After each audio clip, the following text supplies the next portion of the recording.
There we go. And we are recording. Let me pull this up. Hello, everyone. Today is April 29th at the Advanced Branding Collaborative, a place where we like to inspire, inform, and involve our viewers.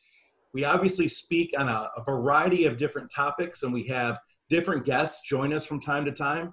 Today, I am absolutely honored to have someone that, first and foremost, I haven't even had the opportunity to meet with personally, but I've heard so many amazing things. I've seen amazing things. I've been studying this guy's content, and I've learned a lot just through some of our handwriting analysis that we've been doing over the last few weeks. And so thank you, Lorianne, for the introductions. And I'm really excited to have Bart Baggett with us today. Let me just read his bio directly off my screen here because, quite honestly, I wouldn't want to read anything other than what I've got here. It's perfect. Our guest for tonight is arguably the most famous handwriting expert to have ever lived. He is the founder of Handwriting University, a best-selling author, has conducted over 2,000 forensic document cases, and goes to court to testify as an expert witness. In his spare time, he has appeared as an actor in 16 real Hollywood films, has performed stand-up comedy on the Sunset Strip in California, rides a motorcycle to work, and swam with live sharks off the coast of Belize. He's been on over, this is a real number here, so I don't think it's a typo, he's been on over 1,600 radio and TV shows evangelizing the new science of forensic handwriting analysis and personal development for over 2 decades. This includes international networks like ABC, CBS, CNN, as of just last month. He helped crack the case of the Lindburgh Baby Kidnapping on Mission Declassified on the Travel Channel. Definitely going to be asking you about that one, Bart. That's fascinating. It is fair to say that this one man has done more in the past 2 decades to bring credibility and awareness to the field of handwriting analysis than any other individual on an international scale. He is the author of 10 books from topics ranging from success, relationships, happiness. I'm definitely going to be talking about that. I actually had the opportunity to see your TEDx on happiness, so it's definitely a fascinating subject. Marketing, handwriting analysis, as we've been stating. He's published his first book at the age of 23 and as an architect for the very successful curriculum, which has trained thousands of students worldwide at Handwriting University and Prism Life Design programs. I am honored, along with the rest of the ABC, I am honored to welcome the Leonardo da Vinci of handwriting analysis, Bart Baggett. Wow, that was some introduction, Robert. I think I should stop now. I don't know if I could ever live up to the hype there. If this was live, Bart, I would be throwing roses up on the stage for you right now. So no. Thank you for that introduction. And all of that is true, even the shark part and the movie part. Let me ask you, Robert, this group of people that you've got, hello, everybody, Wendy and Roy, what do you want to learn the most? I've had a very wide path. You know, I run a marketing collective. I have an ad agency. Do you want to talk about movies or stand up or how to make money or how to market things online? Like, tell me where you really want to pick my brain, because I'm here for you. Like, tell me what you're selling and what you're doing, and I'll give you my best shot at giving you some advice. Absolutely. Well, quite frankly, I'm speaking for, let's say 95% of our viewers, and most of them are small business owners, entrepreneurs, people that are actually looking for motivation. They're looking for things that are actually going to change their lives, mindset, heart set. So obviously that's a big piece, and I know those are things that you speak on. I would also like to say, though, that if we're going to focus on those areas, I would just as much intrigued to find a little bit more about this journey. You're right. Your journey has been a painting with brushstrokes all over the place, vibrant colors, a lot going on. And I'm really interested to find out a little bit more, Bart, about your journey, just how you started and how you got to where you are now. Sure, that's a long story. What I don't want to do is just duplicate stuff that you could go watch a TEDx speak. Like All right. there's no reason to Very have good. me here if you can just go watch me, 19 Okay. minutes of TEDx or the magic question. So and by the way, I'd be glad to do that and take you down Yeah. that road if you want. What I love to do is kind of pull back the curtain Mm, and just tell you what me and my awesome. friends really do. Like my buddies that sell from stage, the ones doing $1 million a year, the guy that runs the news studio, this new called Crave News, which did a piece that'll come out pretty shortly on the Tiger King. Actually, you'll see it on the Crave News. This guy's a multimillionaire, and he's friends with Donald Trump and friends with Wow. this, and he ran for Senate. Like those are the conversations I'd rather have Awesome. than just what's on the TED Talk. Ah, But what I that's perfect. Robert is I know you small business owners. Are you resellers? Are you brands? Are you trying to become famous? Like, are you an influencer? Like kind of tell me, like, Wendy, where are you? Roy, like, what specifically? Because I have a really good ability to kind of create a magic touch when it comes to branding and copying and positioning. And like, I see funnels and I see money where people don't.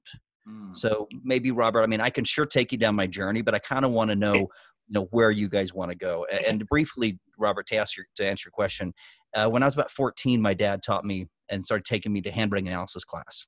Mm. And that became a skill. And that was a way to get attention, to have girls talk to me. And I didn't have any conception that it would be a career, much less how to make money at it. The guy that taught me name was Dr. Ray Walker, and he ran a hypnotherapy clinic. And so he's hypnosis, handwriting. So since I was 14, 15 years old, I've been surrounded by this kind of alternative psychology.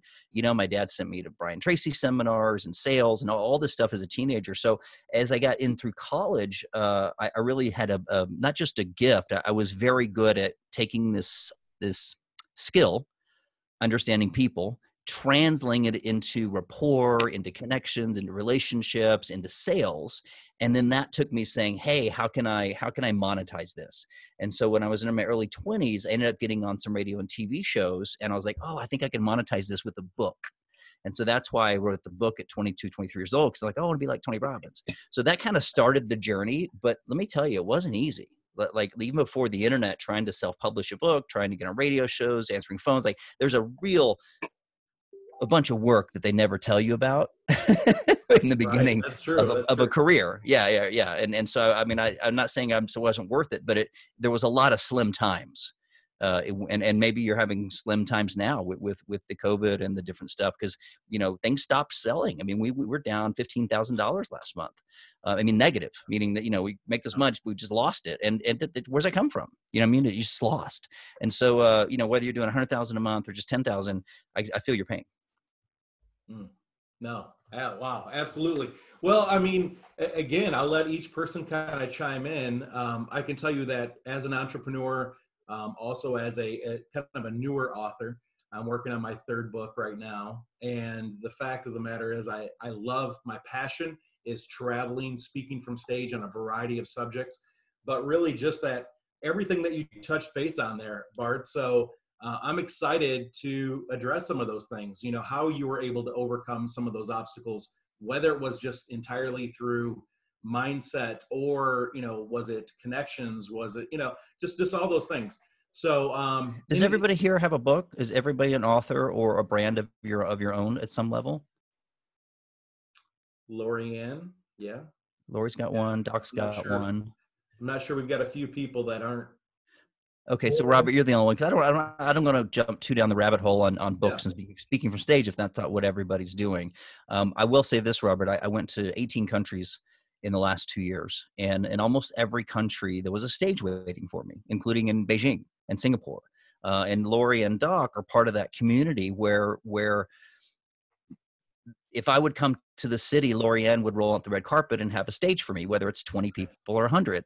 And it took 20 years to build those relationships and those friendships to do that. So I didn't get paid a lot to go to Singapore, but my trip was paid for. And I got to spend 3 days in Gotcha. Singapore. I got to go to China and Taiwan and speak and have a translator. It was fascinating.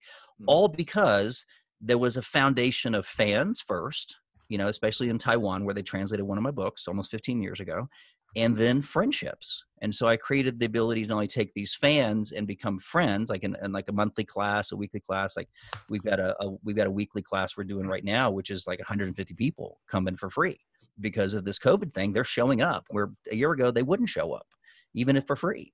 So you're building a community. So if you like to travel and like to speak, don't just sit there and wait for someone to pay you. Build a community, build friends, and that's really how you can open up those stages for you. But don't think you're going to get rich traveling the world. Right. But if traveling is something you enjoy, which I do, then it's just a great way to get someone else to pay for you to go see the world. That's right. And absolutely. Is there any other particular points? Lorianne, do you have a couple questions? I know that you know Bart very well, and I'm sure there's there's got to be something that you would like to ask Bart that you have never had the opportunity to ask him in the past. I don't. I think that this is a better forum for somebody else to ask. I know that Wendy has a question and Jenny does, and anyone else that put it in the chat, let me know. And let's open it up to you guys, because I've been around Bart for a long time. Doc too. I think that this is a really good forum for other people who haven't met Bart before. So I know, Roy, you're unmuted. Did you want to start? Well, yeah, I was going to ask you about branding. He was talking about branding. What can you tell us about that, Bart? Well, there's two important distinctions, and Lori said this was a branding sort of mastermind. So I assume you're all marketers or advertising. I've always perceived myself as a direct response expert, and I think most small business people should, really study direct response. And just for the definition is, Coca-Cola can run big commercials and Ford and they can make a brand. You and me and Robert, we're not going to ever buy commercials just to brand us as Robert or Bart. Like, it's not reality. But if I spend $500 on a billboard, I want someone to pick up the phone and call me. So that's direct response. So almost everything I've done has been direct response and trackable. So I run a Facebook ad. I do a Howard Stern show. Like, I can tell you, I made $32,000 when I was on the Howard Stern show in 1999. Why? Because they picked up the phone, they called, there's the sales. I can track that, but is it really branding? What's branding is what's on my websites. Oh, he's on Larry King. He's famous. Those media stuff helped establish a brand that Bart is somebody special, but it really doesn't make me any money.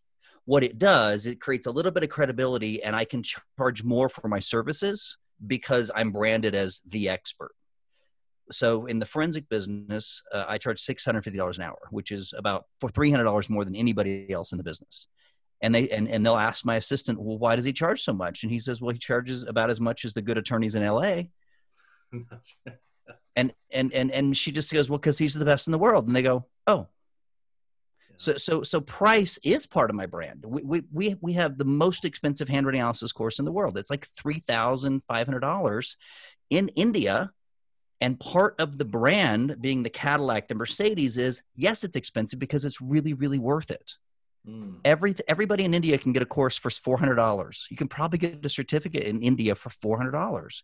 I want to be the most expensive because it's part of the brand, Roy. Does that make sense? Now, you can't always make that choice, but if you have the opportunity to make that choice, go expensive, because you only need a few clients to be wealthy, opposed to hundreds of clients if you're trying to compete in what they call the red ocean. Do you know what the red and blue ocean mean?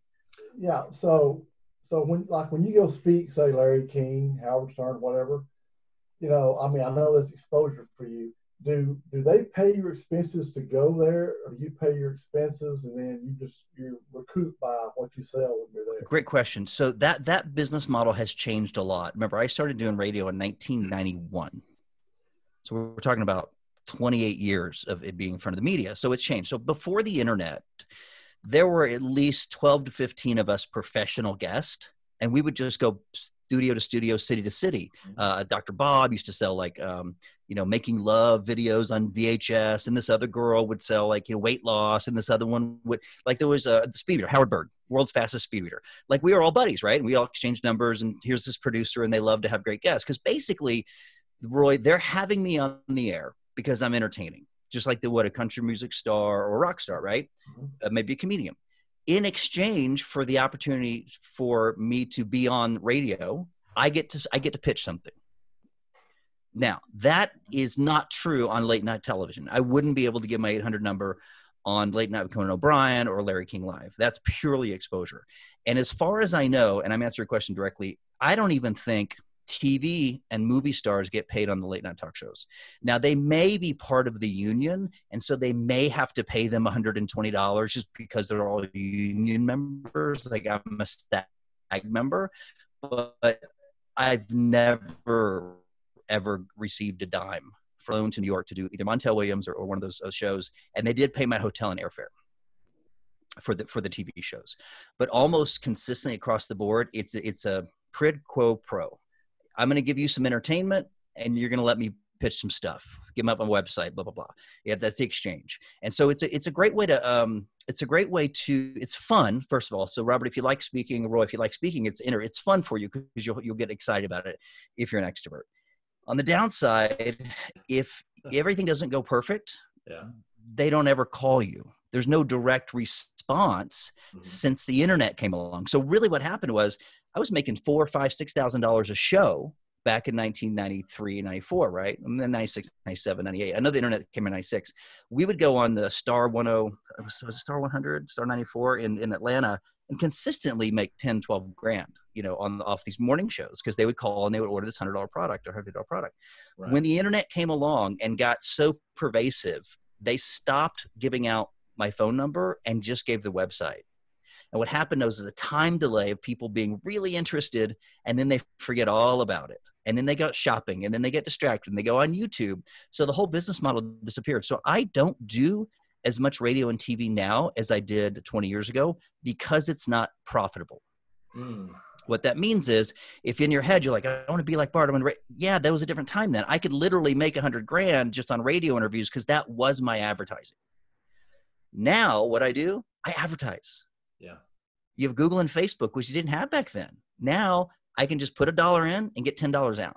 So if you want to do it, Roy, do it for the exposure and positioning of being the best and put on your website so that you're amazing and they go, oh, he must be famous. But don't do it to make money because there's a lot easier ways to put $1 in, $1 out if you get good at direct response with ClickFunnels and Facebook and AdWords. That's where all of our leads come from consistently. Yeah, absolutely. I mean, Bart, obviously your credentials speak for themselves. However, when we do talk about personal branding, a lot of times that first step is perceived credibility, right? Mm-hmm. It's getting yourself out there. It's telling people your story, trying to connect with your target audience. And obviously you've done that well. When you talked about red ocean, going from a red ocean to a blue ocean, I mean, at least in my world, you're in a niche. I mean, that's how many people do I come across that say that they're forensic analysts? I mean, almost no one. So the fact that you actually are doing what you're doing and you are the best in the world, that's pretty amazing. So kudos to you for nailing that. Well, first of all, my competitors would not agree with that. Yeah. They probably think they're the best in the world. Yeah, well, I'm sure. But nobody knows their name. And no one's going to come up and say, well, your website says you're the #1 expert in the USA. Like, who says that? Google. Like you type #1 handwriting expert USA. It's me and Wendy, who's one of my students, because we put it in the search terms. Like there's no contest. There's no trophy that goes out. So it's a small niche. And within that niche, you have competitors and you have people in different countries. I partnered with a lot of the top handwriting experts in India because they already have a fan base. Does that make sense? Like partner with them, and now we have twice as many fans. But yeah, so don't believe the hype. Like I don't believe my own hype. It's branding, it's positioning. I'm really good at the skill, and the reason I'm really good is not only I've been doing it since I was 14, but doing radio and TV. There's this live spark of interactivity. And that gave me a lot of confidence to say, I could do stand-up comedy, or I could do movies. It gave me the confidence to have this interaction and this sort of comedic timing. There's a lot of people that are probably really good at hypnosis and analyzing handwriting and personal development, but nobody's Tony Robbins. That's a different level.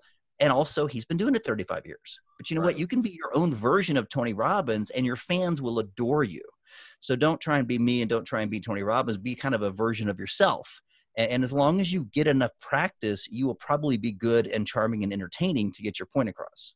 Right. Good question, Bart, Roy. I actually do have a couple of questions. Well, I guess two people have the same question here. So John and Leslie, did you want, John, you put the question up and Leslie said that she's in agreement with you. So this was an interesting one for you, Bart. Yeah, Go ahead, John. We're both faith-based, if you will. and trying to start movements and just getting going. I think it's safe to say, Leslie. In any event, mine has to do around a brand. A faith-based question that became a big brand was, what would Jesus do? It's a question that I always thought really didn't quite convey what Jesus would have wanted to be asked. So I came up with a question, what is Jesus doing? With a question mark, with the idea that Jesus is alive. We don't have to think hypothetically what he would do, but we can ask him. So it's really designed to help people to connect with Jesus in such a way that they would have this living, active, vibrant kind of a thing that would really make a big difference in their business, conceivably, any area of their life. So is that something you can build a brand around? So let me see clarity. You're selling religion, John? You're selling, what's the return of investment here? You're convincing people and you're giving them a support system? Are you a minister? Is this a business question, or are you a preacher? Like, let me get the business model first. Yeah, no, I'm a business guy. So I'm not a preacher, but I do have a background. And so I believe that Jesus is alive and that he's accessible. And really he is the one that can help anybody from a businessman to yeah. So is this a piece of software? Are they going to is it going to be like they're going to go to a website and type in questions, and the algorithm, the AI is going to come back and say, hey, here's Jesus's script. Here's a scripture that can help you with your problem. Like, what's the actual thing that people are interacting with? Well, I think that one of the things that I would be doing would be mass group coaching, where I could get people into maybe a membership site with some of the materials that would go with it, but then the group coaching to actually help them to learn, just like you're teaching people how to, or you're showing how to read handwriting. This would be about how to actually connect with Jesus, to hear what he's saying, to see what he's doing, and apply that to their lives. So interesting. I subscribe to a lot of newsletters that I may never purchase, and one of them is for preachers. And so I get an email every couple of weeks for I think they're selling. I'm not a paid member, of course, because I don't have a church. The Church of Bartology. It's great. I can't wait for that to get started. But he sells for $7 or $10 a month. He sells starter for preachers, so that they get up on Sunday morning sermon. They already have the little sales pitch, and they have scripture. It's a brilliant idea. He sells it to preachers, which is great, because if you got to come up with a sermon every week, you're like, oh, what scripture is that? How do I ask for money? Anyway, I'm just saying that he found ways to monetize his passion, which was helping spread his version of reality, which is Christianity, to other people. Okay. So what I'm still trying to figure out, you started with this idea, but you're trying to ask me, where is the money? Where is the business model? Or is it just a cute bumper sticker? Is that kind of your question? Well, I think where is the business model is really the question. Got it. So the answer is, it's going to be serving people that are of the same belief system, which means Christians, and you're going to create something that they can't get from church. Okay. If you're selling the same thing they get from church, there's no reason to give you $7 or $17 a month. Now, do I know if that brand's catchy enough? I really don't. I mean, there's no way to test it. There's no way to know till you test it. I don't think just a slogan is a brand, just the bottom line. So WW, what would Jesus do? People have heard that, and it's clever. And so you're twisting on that. But we still don't know in the first 10 seconds, what is it, John? What are you selling? What is it for me? How can it help me? So very quickly, any brand should say, I know what it is. I know what they're selling. Is it for me? Very quickly, you should be able to figure that out. So we have Handwriting University. If you don't believe in handwriting, it ain't for you. University. It's not a real university. It's a school. People want to come and hang out on campus and hang out with our cheerleaders. I'm like, dude, it's not a college. It's an idea. Yeah. Handwriting University. Some think we teach cursive to kids. That's okay. So it's all on brand. So right off the bat, John, the challenge I see is, I've been chatting with you for 7 minutes and we still don't know what this is. I need to know. It's a mastermind for Christianities. It's, who's it for? Is it for men? Is it for women? Is it for preachers? Is it for everybody? If you go down the everybody trail, it's a very dangerous rabbit hole because you can't afford to serve everybody. I would argue, especially in America, 77% of Americans consider themselves Christians. Mm-hmm. Now that's pretty much everybody. So you say, okay, well, let's do the 23%. Great. So I'm saying, I still think your bucket's way too wide to buy ads. I mean, there's Christian radio stations. I'm in Amarillo, Texas today. There ain't nothing on but country music and Christian radio here. So there's 5 radio stations in Amarillo that are Christian radio stations. You got to drill down, John. I want to know who is really going to benefit. Is it women? Is it men? Is it teenagers? Is it business owners? Christian, blah. Like, that's what I want. Like, if you could serve, here's the way you guys answer this question, and I'll go on the next question. If you could put a seminar together, John, and 100 of your best clients would be there, and let's say they pay you $995, $1,000. So sit up there, outline what you'd like to share with them that could change their life. I know you have an idea of like these scriptures and stuff, and then outline the seminar in your head. I even made our marketing mastermind people actually write out the outline. They didn't have to, have the PowerPoints, but they wrote out, do I have 15 hours of content? And if you do, then that seminar is your thing that you're selling. And that thing can come pieced out in a monthly membership program. You could do a weekly Zoom seminar, or you could do a 2 to 3 day seminar like Tony Robbins does. You could package that in a book. You can put it on CDs. There's a lot of ways once you figure out what that is. So John, I think the answer to your question is you really want to be in the information business. You want to sell information to Christians. Am I correct, John? Yeah, and actually help coach them into using the information. The same thing. So 2 things. You're doing coaching, which is a live version of information selling. So when you think info product is the starting point for personal high-end coaching. Yeah. So for example, you can buy a book for $10. You can get a little slice of Bart Baggett, right? The Magic Question, great book. It's on Audible. If you pay me $68,000, I'll fly into your city and help you get started as a forensic handwriting consultant, right? Gotcha. You get to meet with me every couple of weeks. You get my staff. You have my personal phone number. $68,000, $10. It's all information. What are they selling? They're buying information that I have in my head that they can't get elsewhere, which is why it's $68,000. If they can get it elsewhere, it's 10. Does that help a little bit, John? Great things to think about. Thanks, Bart. And Leslie, you had your hand up there for a moment. Did you have something? Yeah, I think I was just going to concur with what John was saying. I'm the other faith-based person here, and really my goal is not just to give information or help Christians that are Christians, but our mission is to expand the kingdom. So my question is more and I think this ties into what you were asking John, and right away I was thinking about kingdom leadership. And is that something that I would be more branding or marketing? Because when you say choose women, men, Christians, yes, Christians that already believe, they know their grace and their salvation comes from Jesus. And you're right, over 77% of Americans say they're Christian, but they're not walking that walk. And we want to encourage that walk. But I also want to get the secular person that needs to, that hopefully by learning the gospel, they get the good news and they fall in love with Jesus and they get saved. So where's your question specifically? So is that kingdom leadership?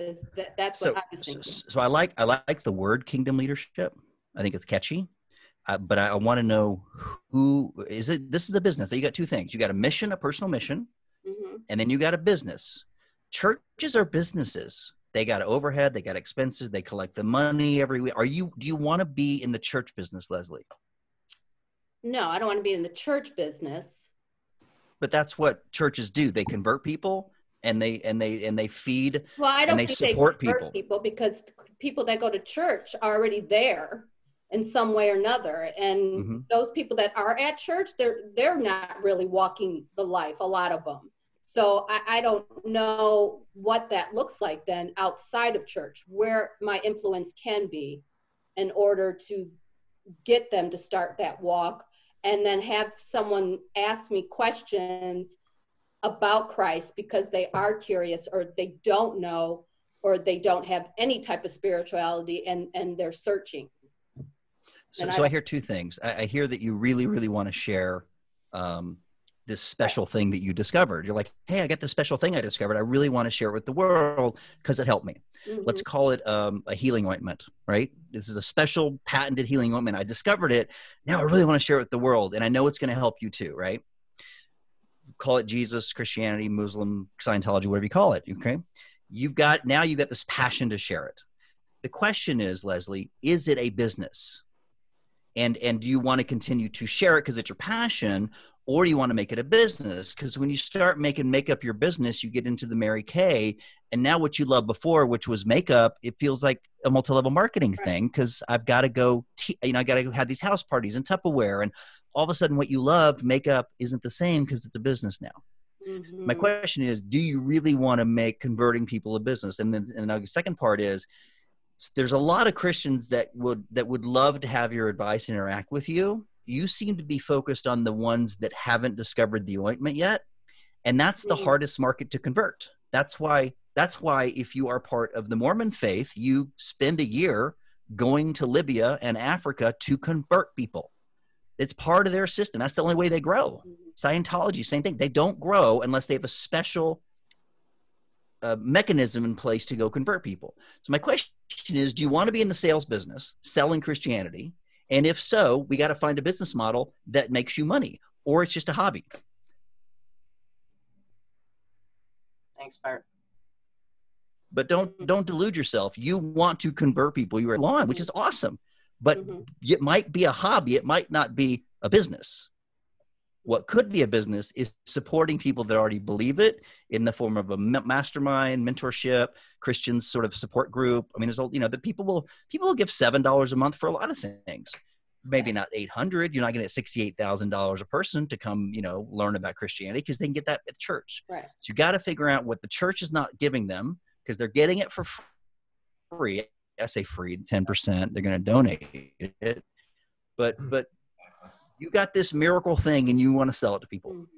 So I started to dumb it down so product wise, but there's a lot of people here that don't have the same belief systems as you. So I'm trying to get it where you can all understand it. You're selling a belief system is what you're selling. Whether you believe it to be true or not, you're selling this box of miracle cures. Yeah, but trying to sell it to people that don't believe it, that's pretty hard. Like I don't try and sell handwriting to people that don't believe in handwriting. It's like trying to sell chiropractic to people that only believe in Western medicine. Like, chiropractic can be very helpful, but some people are never going to go to chiropractor. Right. I can't make money off the people who don't believe in my stuff.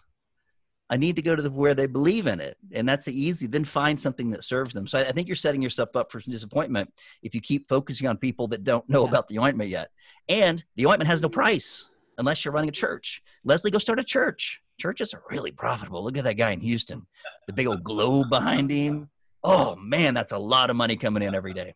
I think I don't want to speak for either one of them, Bart, but because I actually have spent some time with them, I think the real model. I mean, you nailed it, Bart, and that is the fact that when I speak to Leslie about her avatar, and such.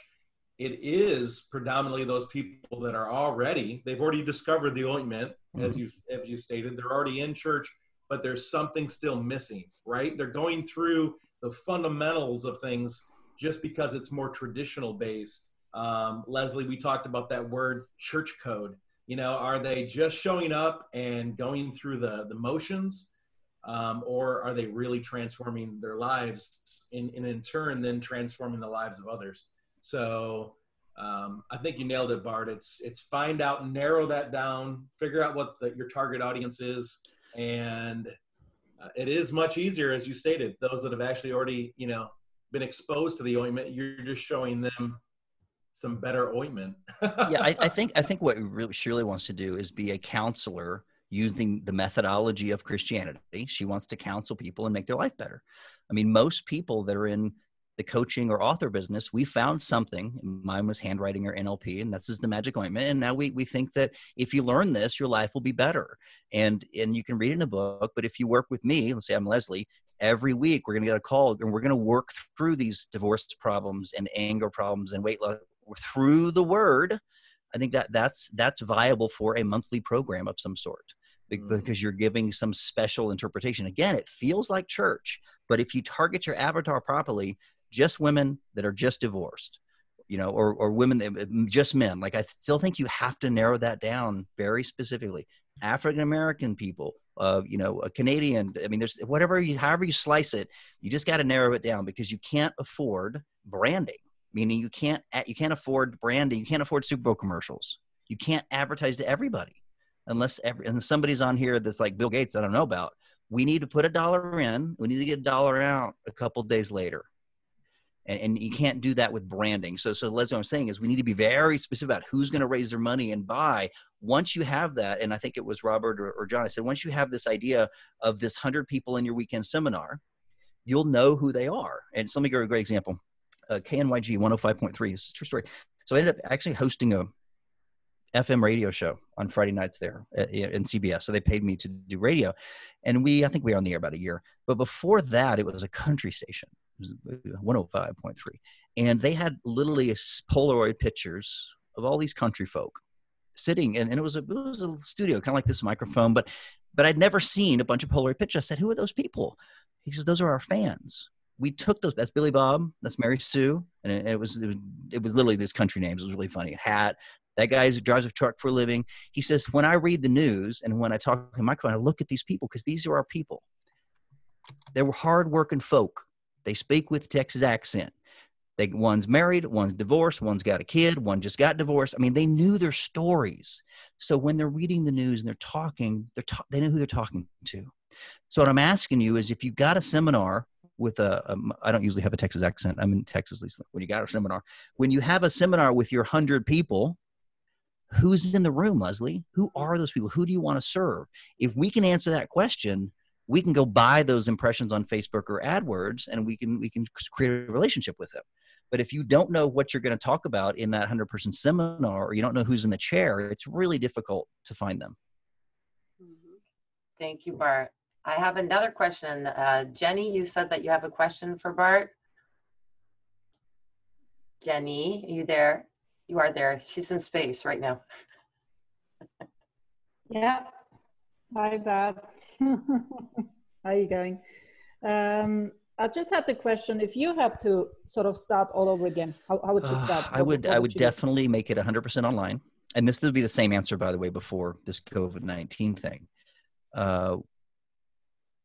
We've never had a real university. You know, back in the 90s, it was VHS tapes and information. So I think the best business is information business, because you can price yourself really high and the cost of delivery is low. You can test all this without ever producing it. So my friend of mine named Chris is an inventor, and he has to get patents and then you manufacture it. And you know, sometimes you get a whole shipload of stuff from China and no one buys it. Yeah, that's a bummer, right? You get a shipload of stuff. With information products, you can literally test it with just your time and a few dollars. So I would do what I did just last year. I restarted the forensic program. It's an information program. I priced it really high. I tested it. People said yes. Here's $70,000. I said, great.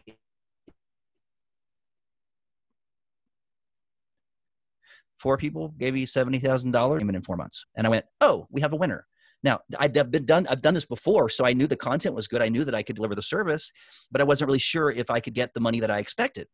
So they each gave me $25,000, $100,000 in a couple months, and I went, oh, this is a winner. I'm going to keep doing this, right? Now, I can do the same thing. I did the same thing with this thing called Prism Life Design. Lorianne, I think you were in Prism Life Design, right? Okay, this is a great program. So this is a great story so you understand, Jennifer, where I'm getting. Lorianne, you were in the second class. We had like 12, 13 people, right? Yeah, took you all the way through.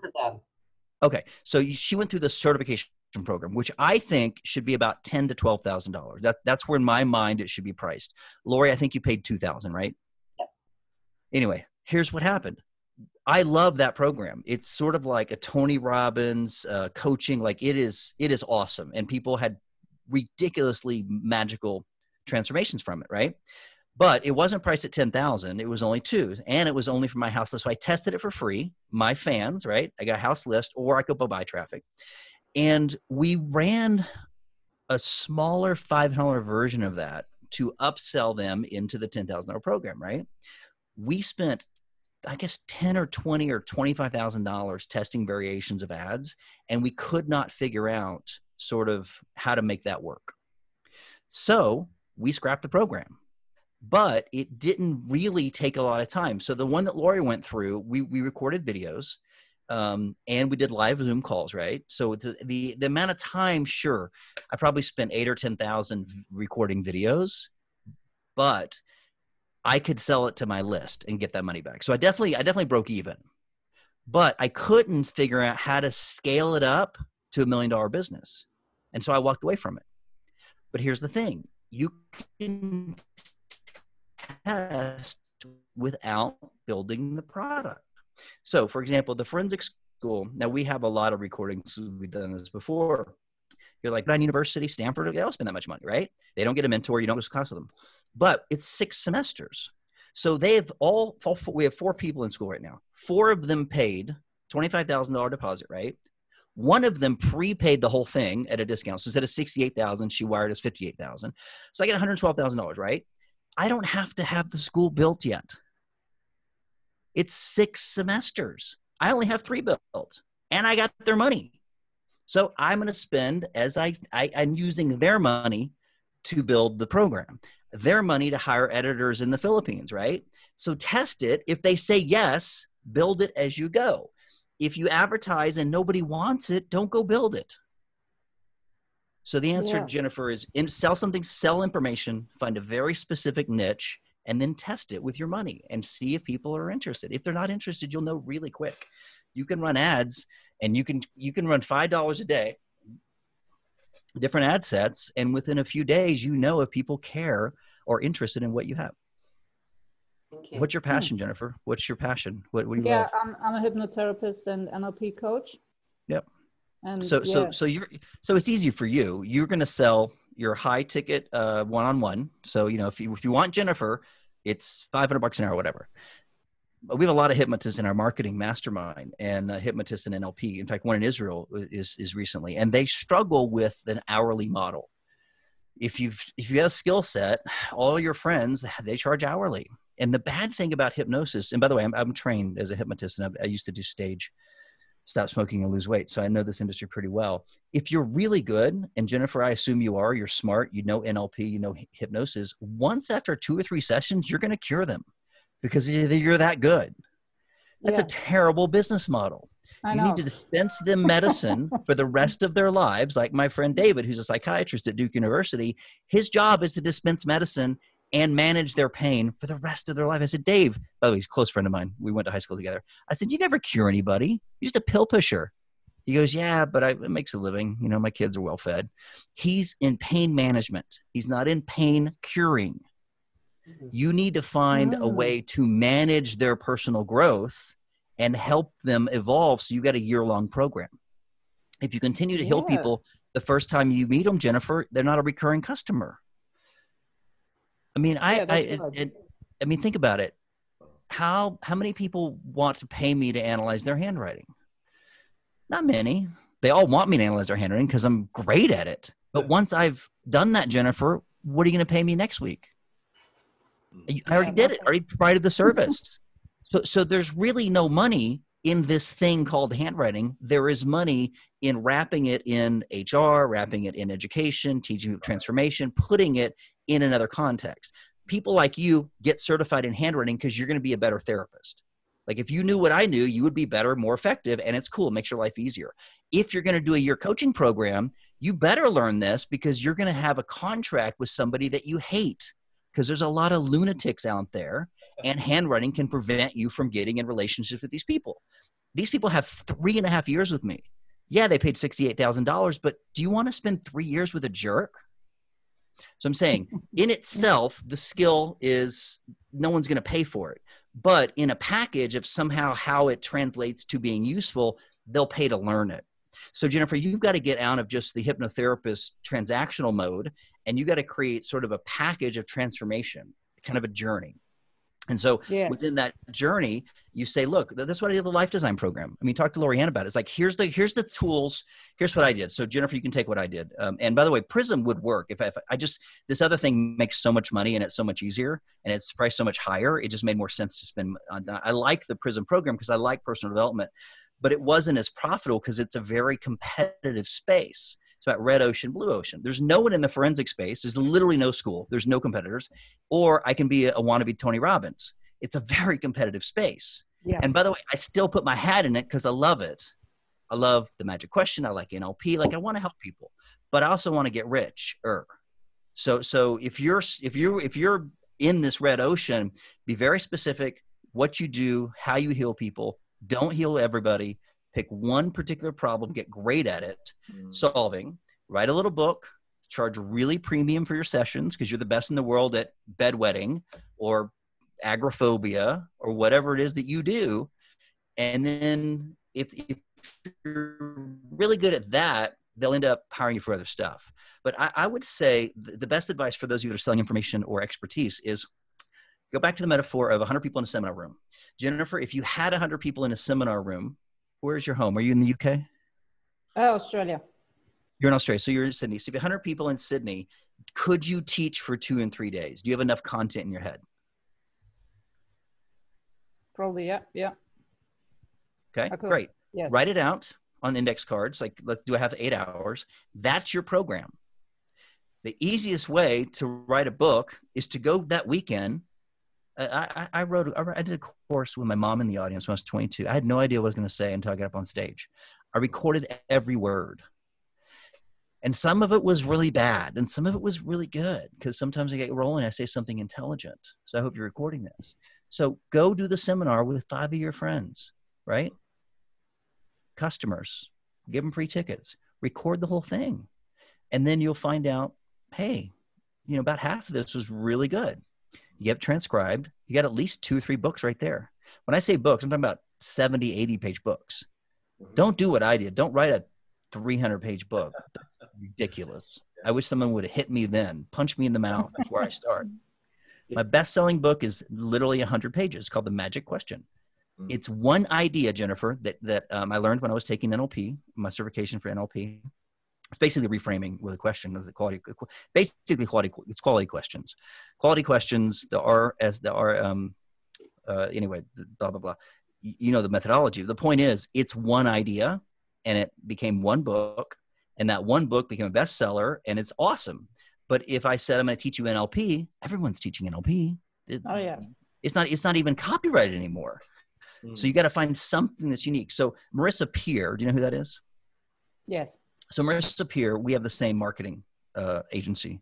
We're friends. John is a friend of mine, her husband. They did such a good job of coming from being a hypnotherapist to the UK stars and the tennis clubs to now being a trainer.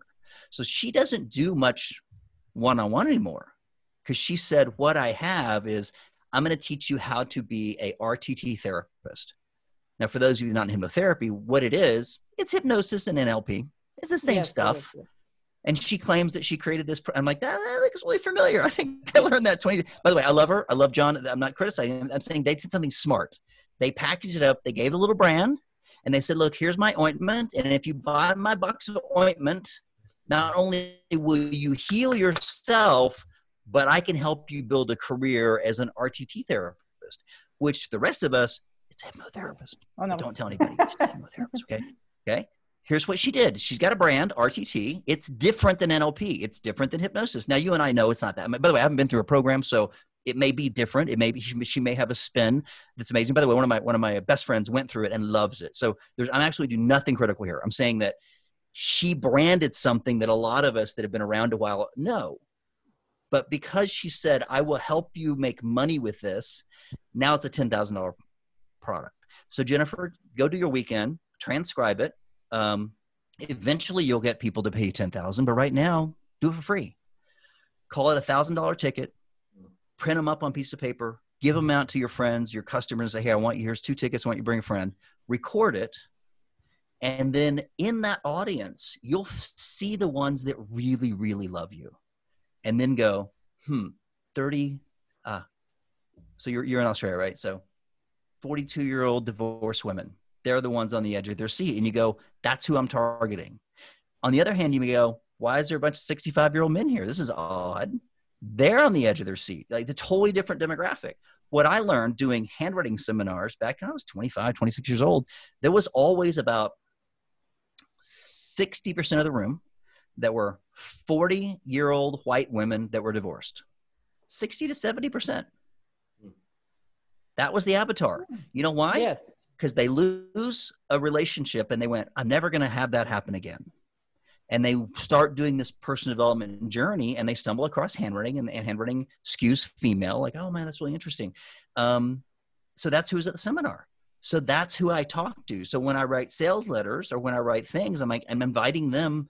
I understand your pain. Men are jerks. That first divorce was hell. You need to learn this to who was there. And then I can serve them better because I understand them.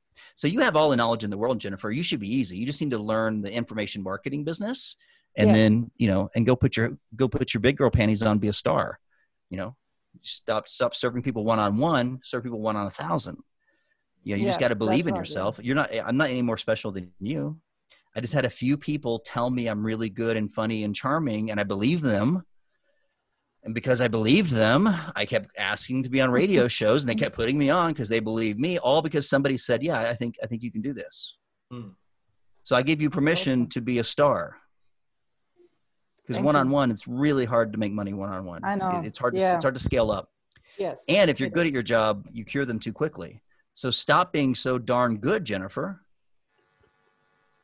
Leave a scalpel in next time. So you got to go back and they got to pay twice. Struggling with, because I always, I always want to help people. I want to have that transformation, and but it makes total sense what you're saying. Yeah. Is everybody here? Is everybody here sell information? Are you all coaches or experts at some level? Ellen, Sumit, I haven't heard a word from you guys. Are you experts? You sell something? We do actually have, Bart. I have a question both from Wendy and Ellen. Sumit hasn't submitted one yet.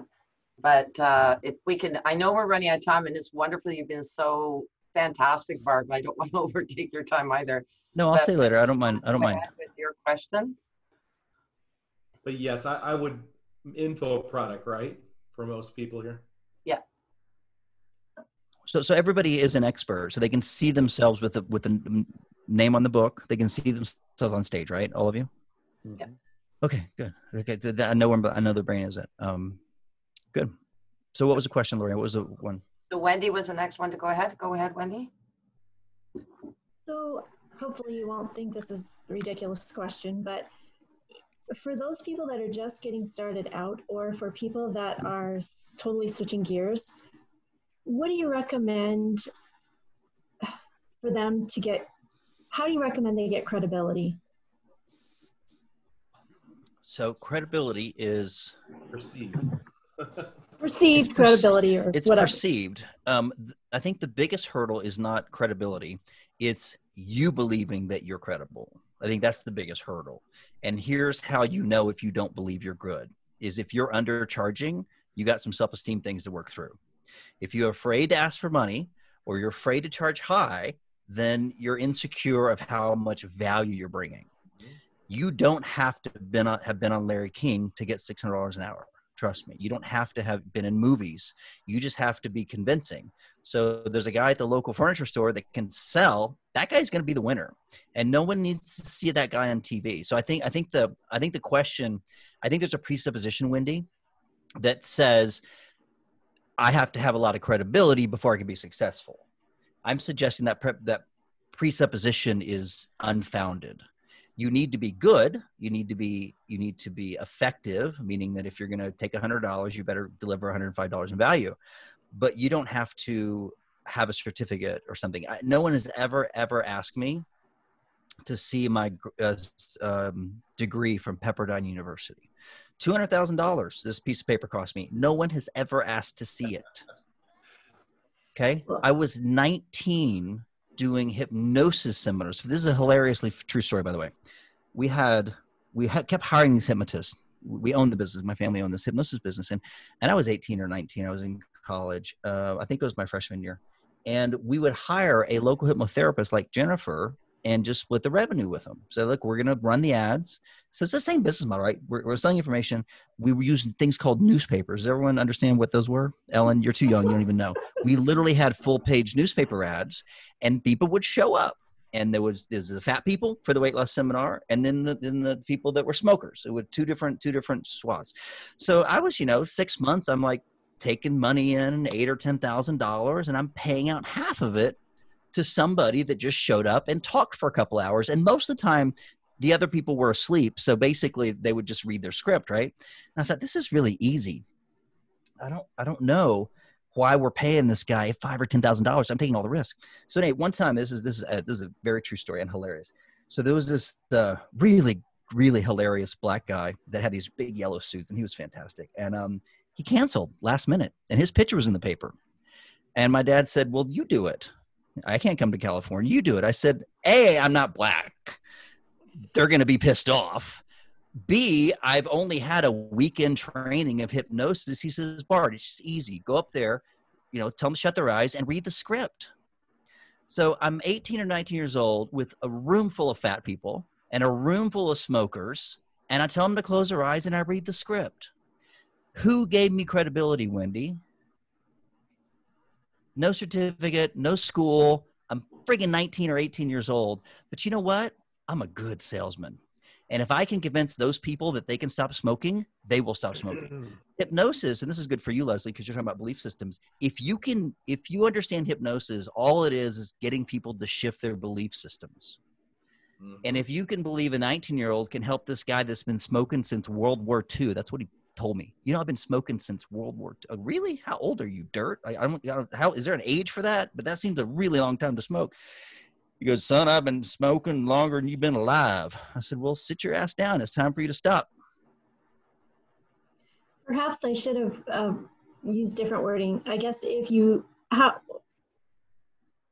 can you, how do I say this? If you don't have results, it's like a catch-22. You have to, have experience to have results, but you have to have results to get, to get people to be interested. So how do you recommend getting results? So that's a good question. Are you in the counseling therapy coaching business? Like, what's your specialty? Yeah. Okay. That. Who have you had any clients? Have any breakthroughs yet? Not paid clients, no. Okay, so that's okay. It doesn't have to be paid clients. Have you helped people, have some kind of breakthrough at all? Yes. Okay, so that's where your testimonials come from. Again, your presupposition is you have to have testimonials for people to buy. That's not true. You're going to sell more with more testimonials, right? Absolutely. Right. My sales pages, if I my friend Marlon Sanders has a page and he has literally 700 testimonials on his page. He's like, you can't. I said, Marlon, there is a point when you've got too many testimonials on your page. He says 700, but even if you have 2, that's fine. I think, again, the presupposition is like, you need to make sure that whatever service you're providing is going to over deliver for them. So if I'm charging $3,000, I'm gonna give them $4,000 of value. That's what I hear is you're not sure that what you're doing is going to have a profound effect. And maybe I'm misinterpreting that as well. But the truth is, if someone has a pain point and you are a friendly ear, they will say yes, because they want to have someone to pull the thorn out. So as an example, we put handwriting experts into business, right? There is no way they're ever going to be as famous as I am in that little niche. Their website's not going to have them on Larry King. But you know what? I'm convincing them that they can pick up the phone and they can help people. Credit card, that's the pain point. What do I do about it? Oh, I can hire an attorney. You know what? I'm going to type in Google, what to do with my mom's house. They call, they get me, they get one of our graduates, they get one of the people that my competitors. If that person's nice and they have pain and they go, hey, I can help you solve the problem, they will whip out their credit card. They don't bother looking at my resume. They don't ask where I went to school. All they care about is, here's this person on the phone that gets me, and I'm in pain and I want out of it. So I will give you money. Sometimes they don't know they're talking to me. Sometimes they think I'm the assistant, whatever. I said, pick up the phone and why not? It's $1,000, right? Oh, I'm not that rich to delegate all that stuff. So my point is, Wendy, once these people graduate from school, they don't have no perceived fame. They don't have any credibility, but I've convinced them, because I get to work with them 2 or 3 years, that they're great and that they're going to transform lives. And they have the ability to execute on this promise of, you give me $1,200, I'm going to give you this solution to this problem. Let's call it a forgery, whatever. So what I'm asking you is, what problem are you solving? What pain are you relieving from people? And if you're not relieving pain, which is the thorn analogy, right? Removing the thorn, you are going to provide pleasure. I'm going to provide experience. I'm going to provide you more money. I'm going to provide you a path for something. I'm going to take you on a journey. Are you providing adventure? So either you're selling something toward or selling away. So basic NLP, moving toward pleasure, away from pain. You need to decide who you're serving. I know in the forensic world, we're solving a problem, or they wouldn't be spending $1,000 after a 5-minute conversation. Now, in the handwriting analysis or Prism life design world, we're not solving a problem. We're saying, if you come down this journey with us, your life will be better at the end. If you get certified, your life will be better. You can make more money. You can help people. You'll be a better counselor. Like, we're selling them a journey so that there's a light at the end of the tunnel. That's, through $2,000 or $3,000. But we can literally, somebody calls and said, hey, my mom just died. There's $1 million estate. My brother's trying to steal it. You think that person blinks at spending $3,000 on a forensic expert? Not even blink. But you know how hard it is to get someone to spend $3,000 on a journey to learn handwriting analysis? It's hard. It's hard. So the shortest fruit is to solve somebody's pain. So if they're in a divorce, if they're in existential crisis, if they're unhappy in their marriage, right? If your solution, which is NLP, which is hypnosis, which is Christianity, whatever ointment you're selling, solve their problem.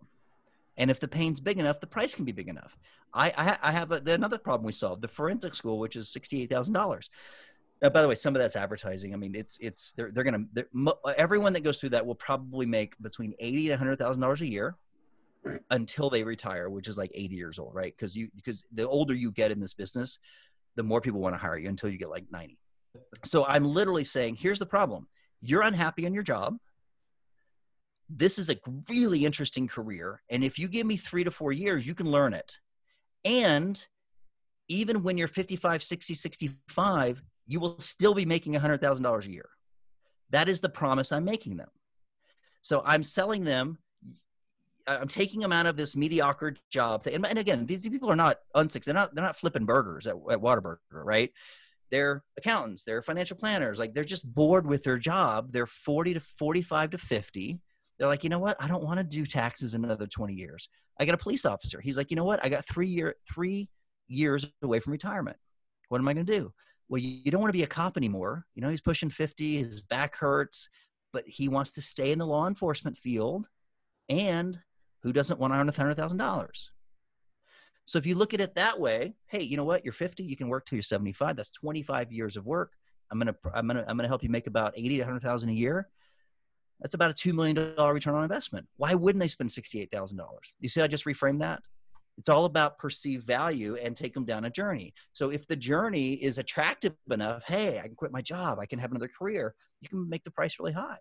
If the journey's not very attractive, hey, you know what? You're going to have this great skill to analyze handwriting. That's worth $3,000 or $4,000. It's not worth $70,000, especially when you can get it for free on YouTube. It's really hard. So whatever you're selling, make sure that you can't get it free on YouTube and that your personal touch makes it really special. So you can read my books, but if you want to personally work with me like Lori and Doc have been doing for years, you're going to pay a little more.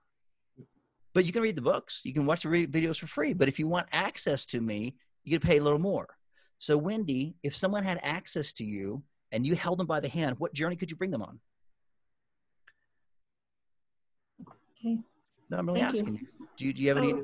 I'm really asking you. Does something? I know it's a hard question, but does it pop up? Like, what journey would you take them on if you had them a year? self-realization, actualization, you know, teaching them how to be the best them they could be, you know, using different activities, techniques, showing them, you know, helping them get rid of their limiting beliefs, having breakthroughs, figuring out their life purpose, where they want to go, Yep. what they want to be. So literally you and I had the same thought.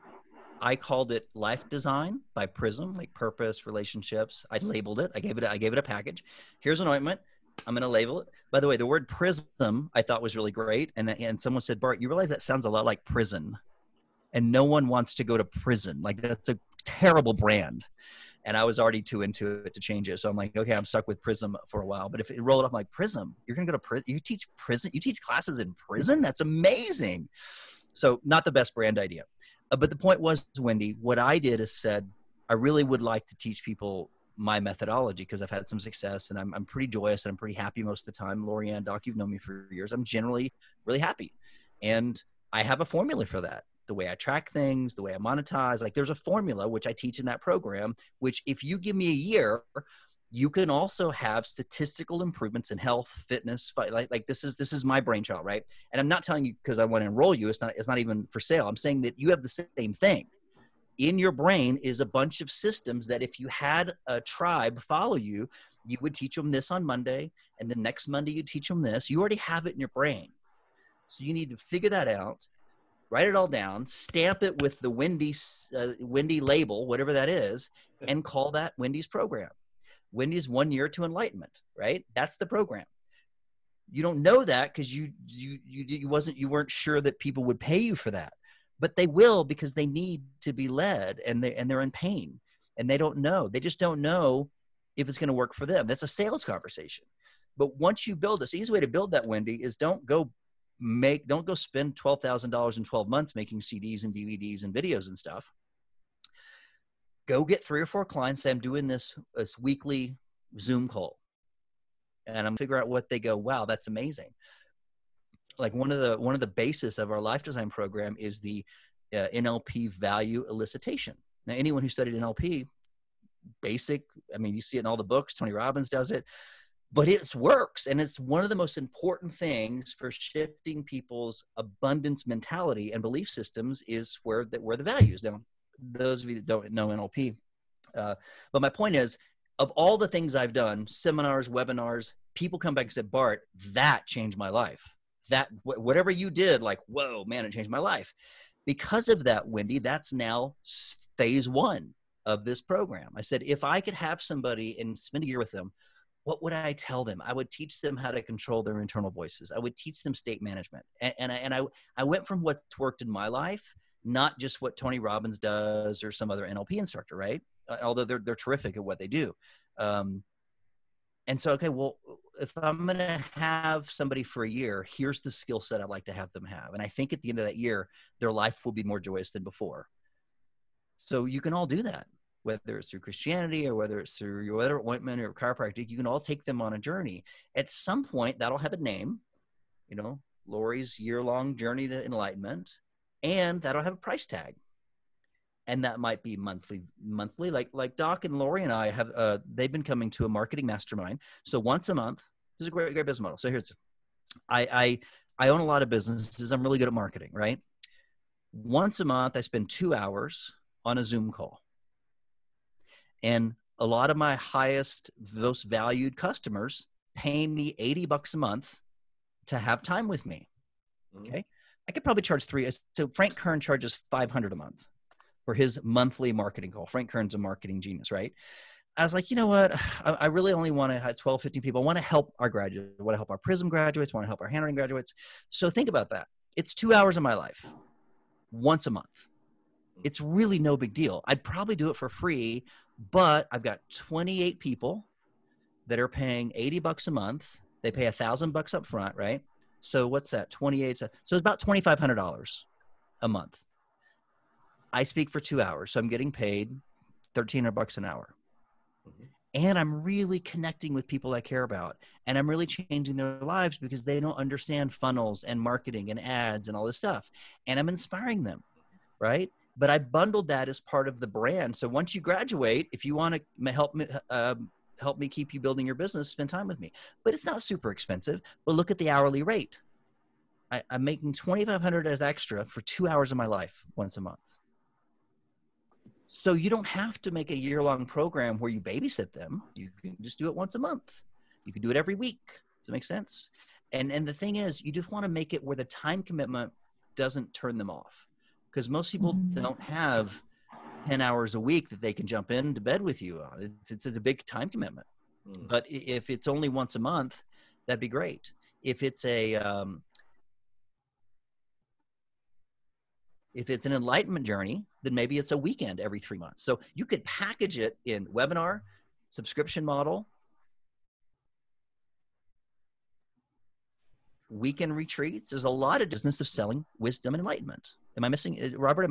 Is anyone in talk to everybody? It sounds like we're all selling a little bit of happiness. Yeah, absolutely. I'd say for the most part, I mean, the idea behind everything that we're doing is everything you heard, you nailed everything, and we didn't have to rehearse it.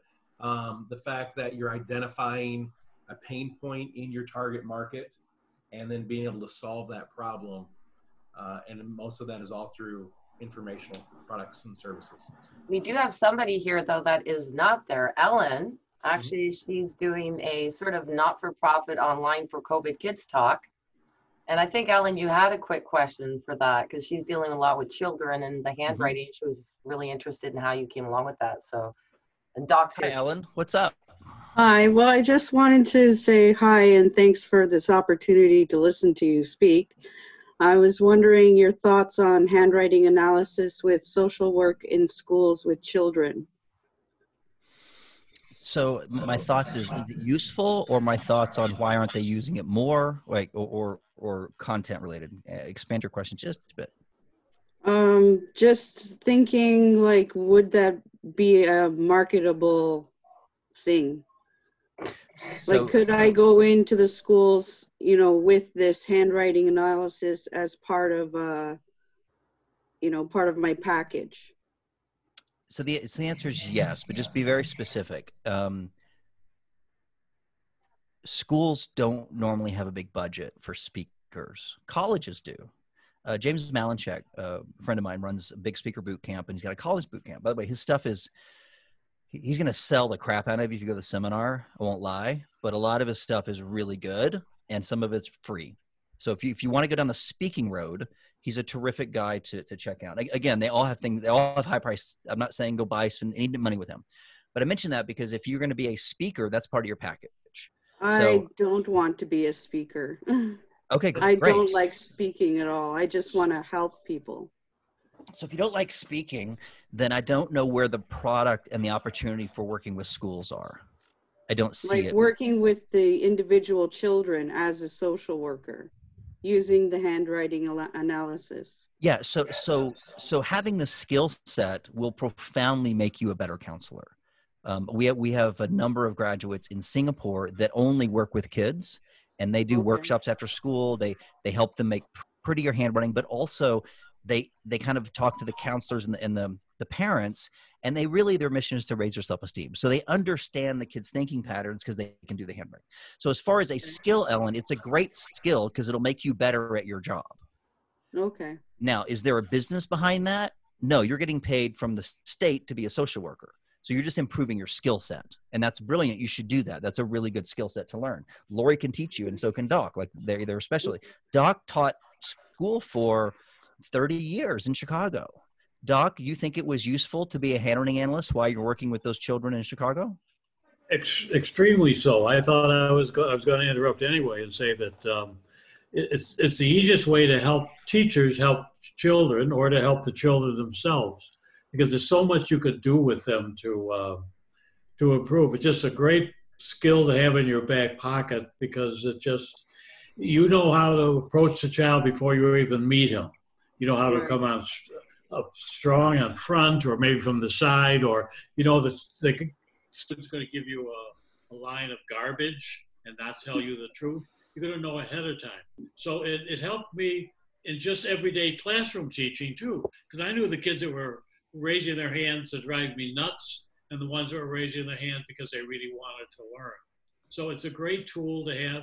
Plus it helped me deal with all the other teachers and to deal with the parents, who sometimes can be the most difficult thing in teaching is the parents. So it just helped me in so many areas. Thank you for that. Thank you, Doc. Okay, so we're at the top of the hour here. We're over by about 17 minutes, so I don't want to hold everybody. I am so excited that everybody's been here and been able to answer questions.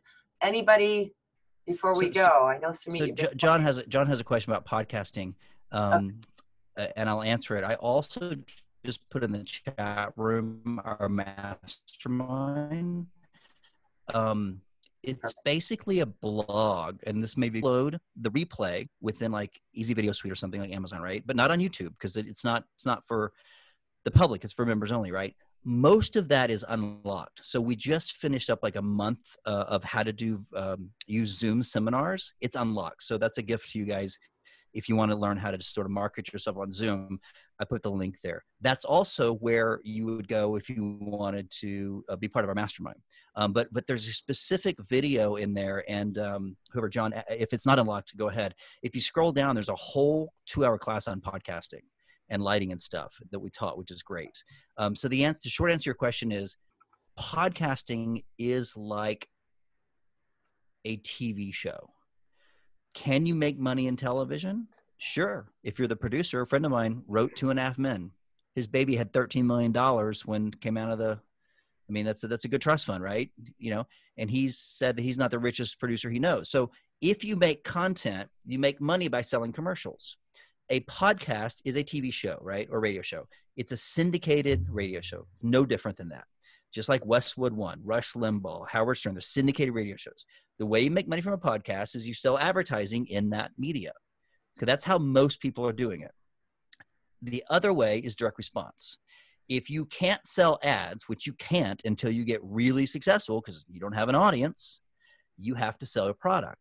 So for me, because I've got 2 businesses in the handwriting space, we've crafted up a podcast which is not launched yet, and it's relating to true crime, and occasionally we bring a handwriting story, right? The upsell would be, hey, we're also handwriting experts. So we're our own advertising vehicle, but we have some way to monetize our audience, but it's not a direct one-on-one correlation. So the truth is, most podcasts aren't successful because no one's going to pay for advertising when you don't have any listeners. But here's the benefit of podcasting. You can get access to people you could never, ever get access to. So people like me would come on the podcast with Lori, and so call this a podcast, call it a show, whatever you want to call it. And we're friends now. And so by having a podcast or having a book, you now put yourself in this status column of an elite group of people. So what used to be a really big deal, which is having a book, right? Now everyone's got a book because you can self-publish. Now the big brass ring is a TED Talk, right? You know, but my point is, you all should have a book because it's so easy to do. You just literally just go record yourself speak for a couple of hours and transcribe it, and you got a book. That positions you as an expert, which is terrific. Actually, I think it's that credibility piece again. When we talk about the fact, you know, no one really gets rich off a book unless you're a well-known author. Same thing with podcasts. Same thing with speaking from stage. All of those things are tools to build credibility. Yeah. Now there are always exceptions. You know, our Jamie Mason Cohen, one of our graduates, went through the Handwriting University, not the forensics. He's now getting about $10,000 to $25,000 per keynote lecture and for a leadership seminar. But here's what he did. He spoke for free for 200 or 300 times. He got his message down. He figured out that no one cares about handwriting, but they care about leadership. But there's a lot of leadership speakers and none of them talk about handwriting. So he found a way to be unique, but he's totally niche. You know who his market is? Big companies that have a budget that need leadership skills. That's his market. So, you know, it took him years to hone down on the target avatar. Mm-hmm. But so Robert, you can make money from speeches if you if your target audience is if you're a paid speaker. But that was a long road. That took him 6 or 7 years to get to the point of doing it. And I'll tell you his big breakthrough, and that's because I'm a really good coach, as he was undercharging because he had this free thing. And I said, you've got to find a way to not just get the speaking fee, which is got to be above 5,000, or you can't get a speaker's bureau, right?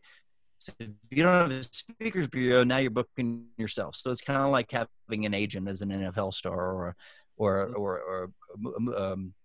it's like an agent basically. It's a speaker's bureau. But if you're only charging 5,000, they're not making much money. So the faster he can get up to 10,000, now he's a paid speaker. But I said, Jamie, what's going to happen is you're going to get burned out. Like, you don't really want to speak on the road 100 times a year. Like that's a hard life when you got young kids at home. I said, you got to find a way to take the same service and get $30,000 from these companies. And it was such a block for him because he came from a world as a teacher. He didn't realize that someone will write you a check for $30,000 and you spend the weekend doing corporate games, training. Like, he didn't know that this existed. So it took him 4, 5, or 6 years of drinking the Bart Baggett Kool-Aid before he was convinced that he had the capacity to get $30,000 a weekend, right? And by the way, that's just the number he's charging now. I can't take credit for it. He eventually figured out what that was, because he wasn't sure that he could do it, and he wasn't charging enough money. And if you don't charge enough money, you can't afford to advertise, travel, be with your family, etc. So the biggest mistake that you guys probably have been making is charging too little. Because if you charge too little, you're broke, you're frustrated, you get crappy clients, because people that pay you more are better clients. People that spend $4 or $5, they're the first ones to call and bitch at customer service because their package is late. The people that pay $68,000 will gladly wait until I call them back, and they'll be grateful that they got my money, that they got 5 minutes of my time. By the way, I love them. I love these people. So charge more, you get better clients, you get more affluent people, and you got profit so you can go market. You know what I mean? Like, it's really tough to start a business without an advertising budget. And if you're pricing yourself too low, then you're going to not be able to afford advertising. So while books and seminars and podcasts, these are all great ideas, they're very low ticket items. What they're good for is building an email list, building a brand, building Facebook pages so that you have a fan base. And then get 4 people that love you, Jennifer, and charge them $50,000 a year. Now you have 4 people that you care about. And you spend 5, 10, 20 hours a week working with those people. And now you got $200,000. You know, now you can go buy an advertising agency. Not buying it. You can go buy an ad guy. You can go buy a Facebook expert. You can actually afford to serve these people at a higher level because they're paying you $50,000 each. You can get a hotel with a great pool. You can go to a weekend retreat. You can bring in a Lorianne. You could bring in a yoga instructor. You could give them a premium service. You could bring in massages. You know what I mean? But you can't if you're charging them $2,000. You can't over deliver if you don't have any profit. And so the biggest advice I can give you is charge a premium. Find something that is like so out of your comfort zone, it would make you cry to ask for it. So Ellen, if your comfort zone is $10,000, like I can never perceive 10,000, someone paying me $10,000, your number is 20. Like, make it really hard for you, like stretch, and then start thinking, what can I do that would be worth $20,000 to people, right? Like, if you asked me 20 years ago, I could sell a $68,000 school. I'd say, no, I'm just going to sell books. Like, I'm going to sell $49 hypnosis sessions because that's all I knew. You know, my friend Mike Warren, he sells coaching packages for $125,000 to help buy and flip businesses. Yeah. Wow. One of our real estate guys, Laura, I think you were in class with our real estate guy. He was coaching me on my belief system. He's like, he charges $60,000 for him to help you invest in real estate. And I think his highest program is like $150,000. But here's the deal. It's worth it if you can pick up the phone and coach you through buying or selling your first house. He said, here's the numbers. I'm talking about high tickets. So he's whether it's real estate, business, personal. He said, 50% of the people stick with me for a year. And I can only help them if they show up. Right? If they don't show up on the calls, I can't help them. Of the people that show up, 100% of my students have bought and sold houses and made their money back from my program. So is $125,000 a lot? Apparently not, because 100% got their money back and own property now. So he's delivering way more than $125,000 value. But only if you show up, right? Half of them don't finish.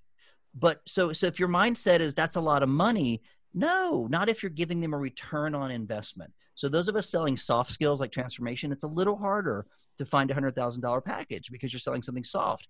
But one of the new girls on our mastermind program was selling a $100,000 coaching program for couples, love-based program. That's literally almost $7,500, $8,000 a month is being dinged on their credit card to get to up $100,000. Now, what do you have to deliver to create that much value to somebody? I don't know, but you guys can sure do it. You can do something for 20, 25,000. So I'm saying is just start thinking in the mindset of like, what can I deliver that would be worth $20,000 or $30,000? What if I had somebody for 6 months? I check in with them every week. What would that look like? And how could you transform their life? If you did that and you could find that sweet spot, you get 5-6 clients a year, you're home free. You get to serve people, you make a difference. But trying to serve everybody and trying to serve at a low price is a difficult formula because you can't afford to serve them well, customer service, etc. And you can't afford to advertise. So be profitable. And the easiest way to be profitable is charge a really high price and then serve them. Just serve, and just over deliver. They'll bring you more customers or make them $60,000, $70,000 a year for the next 10 years. Like I expect they'll make $700,000 in that investment. That's my commitment. And I've done it before. So I know I can. I've done it before. We've had graduates that made $350,000 a year. So what's a $68,000 investment if they're making $350,000 a year?